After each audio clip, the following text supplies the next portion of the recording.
Makan bergizi gratis yang berjalan mendekati 1 tahun bukanlah program recehan. Ini program gigantik, program raksasa, yang tentu saja karena besarnya jangkauan memiliki celah potensi terjadinya hal-hal di luar rencana ideal. Tak menutup mata, Presiden Prabowo Subianto menyadari betul hal itu.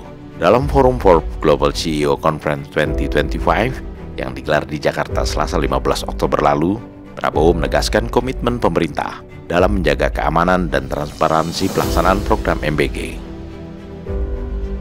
Saat berdialog dengan Steve Forbes, Chairman dan Editor-in-Chief Forbes Media, Prabowo secara terbuka menyinggung munculnya insiden dugaan keracunan makanan dan penyimpangan operasional di beberapa titik pelaksana MBG. Prabowo menegaskan, pemerintah telah mengambil langkah cepat untuk memastikan keamanan dan integritas program tersebut. And I think yes, we have glitches.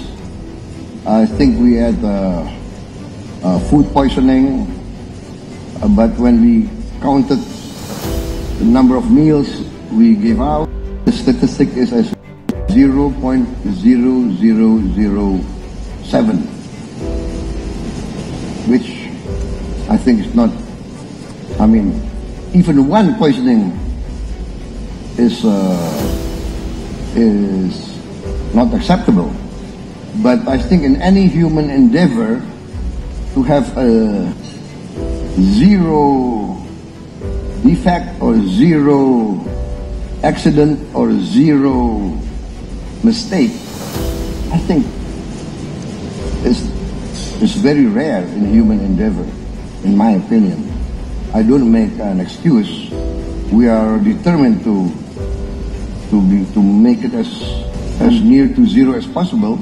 We increased our oversight, SOPs.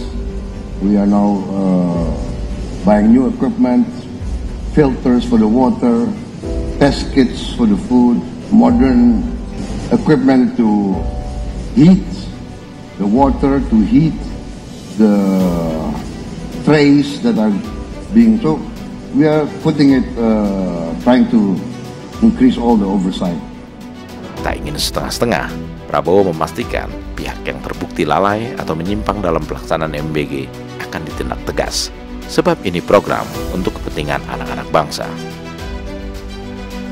Hingga pertengahan Oktober, sebanyak 11.900 dapur MBG telah beroperasi di seluruh Indonesia, melayani 35 juta penerima manfaat. Berbagai temuan di lapangan memang menunjukkan adanya potensi penyimpangan anggaran dan mutu bahan pangan. Ombudsman mengungkap sejumlah pelanggaran, termasuk penggunaan beras medium untuk menggantikan beras premium, sebagaimana tercantum dalam kontrak di wilayah Bogor, Jawa Barat. Temuan itu juga mencakup distribusi makanan yang tidak memenuhi standar gizi, serta keterlambatan penyaluran di beberapa daerah.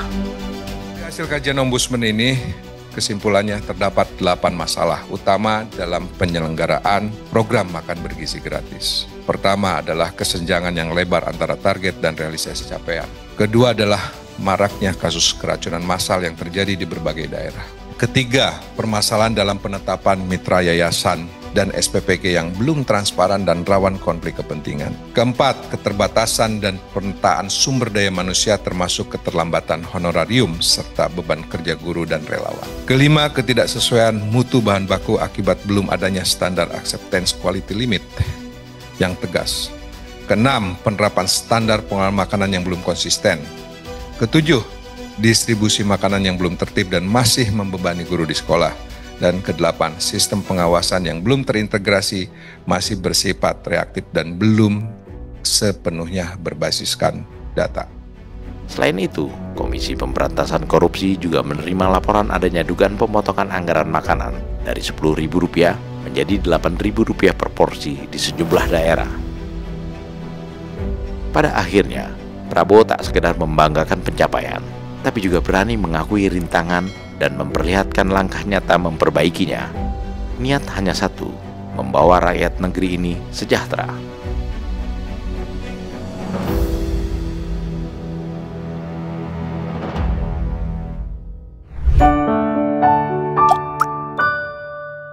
Men of our time.